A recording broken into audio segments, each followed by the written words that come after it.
So very few changes in later versions. One of them would be this project browser that simplifies finding objects in here. So if I do a kind of a traditional right click, what I could do is I can say expand all or collapse all. So if I do like a collapse all, in the past you might have been collapsing and expanding to get to objects up here, all your views, all your legends, all of your schedules. The idea of this here is that these are deciding what you're seeing and expanding or contracting as you click on them. So I can look at those without having to do all of the clicking that I used to have to do down here. Right? Link files. So the whole model, views, legends, schedules, sheets, and then you could be expanding them to look at, what was on each sheet. They are separate views here that you can be closing and opening. Then families, so families would shown was a way to store separate files that can be used in your project, like furniture, like casework. And groups, which we'll get to, which is groups might be a collection of seating or a collection of plumbing fixtures laid out the way you want them in a room, so you can use them in multiple rooms. Make a change to the named group, and it changes every group with the same name in the project. You think what else is there that's different? Really, not very much. I don't, though I'm not sure I went into detail on this. I think all I've said to date would be that architecture is where you're modeling. So all of this is you making the building, and the tabs kind of relate to what it is that you're modeling. If you're doing rooms, if you're doing roofs, and so on, we'll cover all of that. Insert is what you're bringing in from outside the file. So at this point, my one caution is,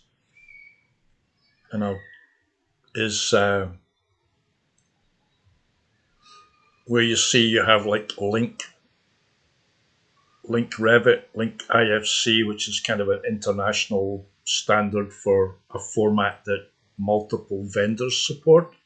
Link a CAD file. I'm going to say always link CAD files. Do not import CAD files. If you import a CAD file, you run the risk of it doing some damage to your Revit file. And then this content used to be available, delivered only to the hard drive, but now it's available, so I think I'd shown, from the cloud. And I won't cover all of this. Some of this would be covered in like the advanced class, but the point would be anything outside when it comes to CAD files, link them, don't import them. The other things are annotation. So annotation is unique to a view, but there is ways to cover it. There's a way to copy it from one view into multiple other views. Collaborate is mostly to do with work shared projects where multiple people are working in it at the same time. We're not going to do that. Views, view templates. these are options that are probably more advanced topics. Manage. We did look at adding short fast keys like a dash MA for materials. We looked at snaps. I didn't really look at units because we started from a template that already had, your for your USA project, your length is going to be feet and inches.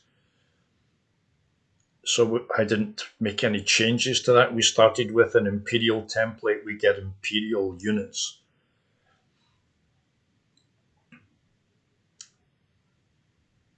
The one thing I did point out was in here, so again, the interface changed a little bit, but under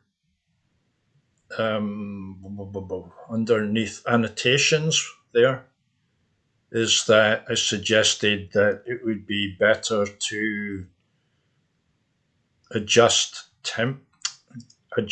temporary dimensions so that they were always showing up from face to openings. That will make things a whole lot easier.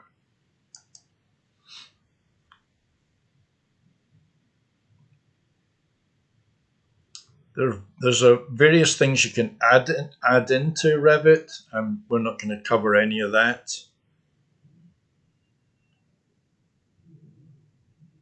That's an add-on primarily for landscape work from a company called Arch Intelligence. Fantastic add-in.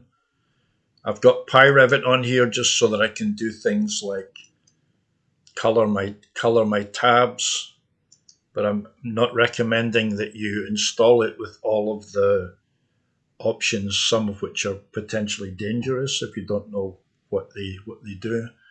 And modify is, we'll get into this as we start to create our building, but things like align, my favorite Revit tool, but copy multiple times, mirror around an axis or mirror between 2 points, trim, which would be like fillet in AutoCAD, and trim or extend a single thing, say a single wall to another wall, or multiple walls to another wall. And there's always little movies to show how they actually work. So trimming or extending.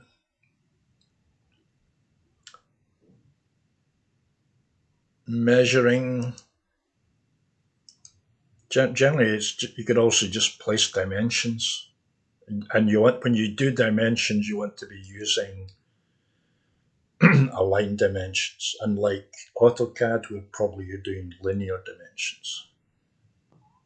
And we're not going to get into parts or any of those things here. So that's pretty much the changes. I didn't talk about this, so I'll mention it quickly. When you're looking at the model, you've got this as your level of detail. Only if you've got structural elements in the model, which we have in our office building, you would want to look at it fine in order to see all the details of, say, cross bracing. Visual styles. Wireframe, as you're just seeing edges. Hidden line is kind of the default. You're seeing the surfaces. Shaded is a shaded surface, not all the finished materials. Consistent colors, as if you want maybe elevations or sections where the values used to color the surface are the same in every view and not affected by the fact that you can have a sun in your Revit project. So, the last textures was again a relatively recent addition where you can see the texture maps in here. And realistic is the one that's closest to like photorealistic, but obviously takes more RAM than other things. So generally when you're working, I'm not even sure why that's taking quite as long as it is, but generally when you're working, most of the views will be hidden line. And I'll cover these as we get to them in class time.